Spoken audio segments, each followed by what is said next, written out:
Welcome back into another episode of the Spaceman 2.0 Phoenix Truth Rising Show, here to help you grow in the knowledge and wisdom of truth, and the truth will set you free. So we're going to get right back into, and they called his name Emmanuel. I am SANANDA by SANANDA and Judas Iscarioth, redeeming Judas Iscarioth as a true disciple of Jesus Christ, never truly betrayed him, but had to learn his lessons nonetheless. So we're going to get back into the parables of Jesus Christ, and a prophet gets no respect. And in 2,000 years, a new prophet, it says. Then Emmanuel told them another parable. The spiritual kingdom is like leaven, which a woman took and mixed among 3 bushels of flour until it was thoroughly leavened. And thus did Emmanuel talk to the people in parables, but he did not talk ever without using parables, so that it might be fulfilled, which is spoken by the prophet who had said, He will open his mouth in parables and will voice that which was hidden from the beginning of the world, so that the people may learn therefrom, and find truth and recognize and follow the laws.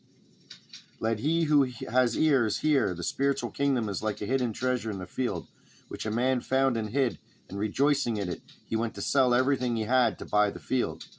And likewise, the spiritual kingdom is like a merchant who searched for precious pearls. And when he found one, he went and sold all that he had and bought the pearl.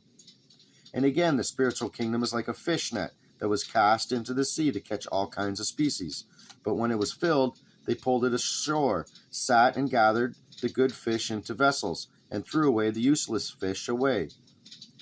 Such is the spiritual kingdom, which rules in man, and whose king is man himself. Therefore, pay heed to the parables and learn to solve their secrets, so that you may learn to think and recognize the laws of the creation and follow them. Did you understand all I have told you? And they answered, Yes. And he continued, saying, Therefore, every scribe who has become a disciple of the spiritual knowledge and the spiritual kingdom is like the father of the household who finds in his treasures things both old and new. After Emmanuel had finished these parables, he went away. A prophet gets no respect. Later he went into his father's city, Nazareth, and taught in the synagogue, and the people were shocked, and they said, How did he come by such wisdom, and how can he do such mighty works? Is he not the carpenter, Joseph's son, whose wife became pregnant by a guardian angel's son? Is not his mother's name Mary? Are not his brothers Judas, Joseph, Simon, and Jacob? And his sisters, are they not all here with us? Where does he get all the wisdom and power for his deeds? They were much offended by him and threatened to turn him over to the courts. But Emmanuel said, A prophet is never esteemed less than in his own country and in his own house, which will become true for all the future.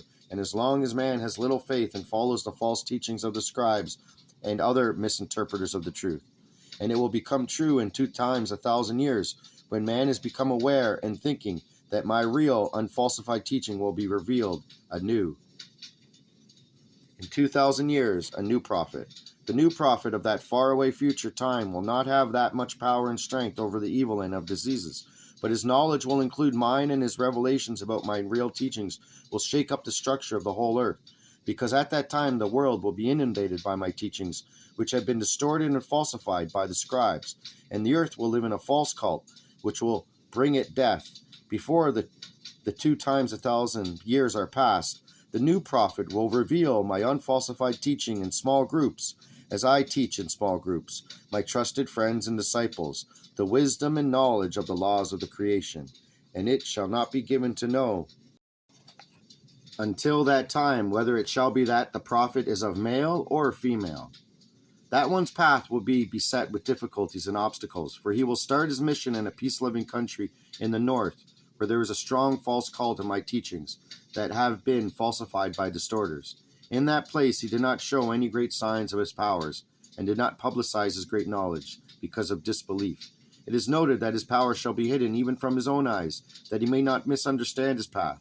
There will come forth several blessed ones, who will take the truth and give it forth unto the world, and the celestial sons of the heavens will give proof and credence unto the words. So be it, for such it is written, that in the final days distant, those ones shall prevail in the name and truth of the creation. And thus shall it come to pass in the generation of 2 times 1,000 years, and these things shall come into fulfillment. Enough for this day, Dharma, for we have worked long and diligently. I grant you rest and peace, little one, for thy task is one of great responsibility. You have ones of greatness and filled with love, who will give unto thee the support you need. So be it, and I place of mine seal upon the writings of mine beloved Judas, that they have come into the world, thy world, in clarity and purity. hATONnn, and praise be unto SANANDA, that this time has arrived, that our works might come into fulfillment. I am that I am. I am SANANDA.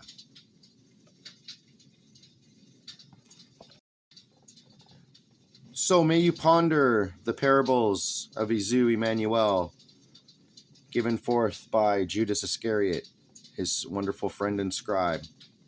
And may this be another episode fulfilled. Thank you for tuning in, and I'll be back with another episode. This is the Spaceman 2.0, and out.